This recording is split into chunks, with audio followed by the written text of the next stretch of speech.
Hello everyone, welcome to 𝙎𝙄 by 𝙎𝙎, a channel sharing knowledge, life skills, and personal development. I'm Kay from beautiful Vietnam, and I send my greetings to all of you. Today's podcast is also the first episode in the 𝙎𝙄 series by 𝙎𝙎.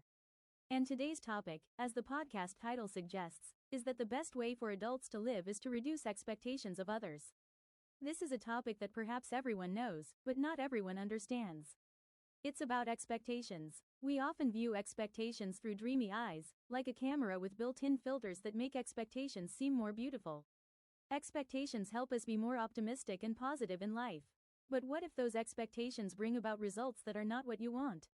A writer once wrote, "I gradually understood why I was unhappy because I was always expecting a result. When reading a book, I expected to gain a deeper understanding. After jogging for a while, I hoped to lose weight. After sending a text message, I hope to receive a reply. After treating others well, I expect them to treat me well in return. If these expectations come true, I breathe a sigh of relief. But if they don't, I complain and grumble." Indeed, we are always living with expectations of others, expecting results that match our own desires. If it works out, we're happy; if not, we're very sad. Why is our happiness so fragile? It depends on others and is limited by excessive expectations. Expectations, if given another name, would be a double-edged sword. Life requires expectations. Expectations that align with oneself will give you confidence and motivation. But if expectations are always placed on others, they will backfire and hurt you. Think about it, aren't these things common in our lives? Parents expect their children to attend prestigious schools, attend specialized classes, and achieve high grades on exams. If their children fail, they become disappointed, sad, even angry, scolding and blaming them. Children often want their parents to buy them their favorite things. If parents don't agree, many become sad and resentful. Or at work, superiors always hope their subordinates will work more productively and diligently each day. But then the lackluster performance of employees makes the leaders very angry. Employees think that because they have worked hard and achieved many accomplishments for the company, they hope that this month their boss will give them a raise or a bonus. But then there is no reward, and those employees harbor resentment in their hearts.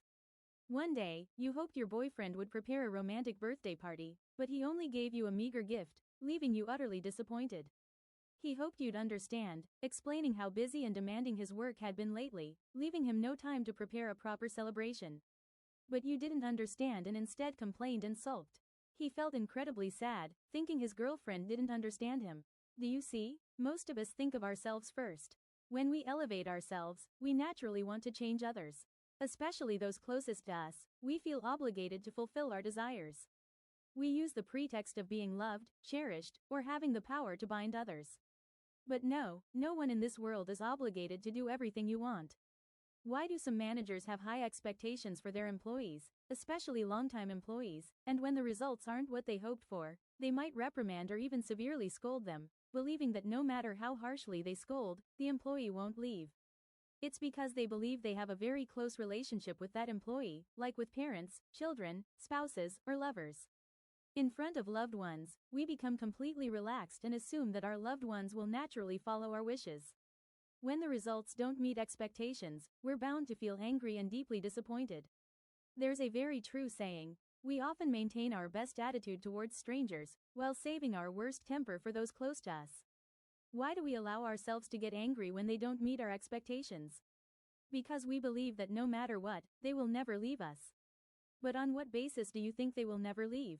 The greater your expectations, the heavier the burden on your soul. Negative emotions like anger, disappointment, and sadness will overwhelm you.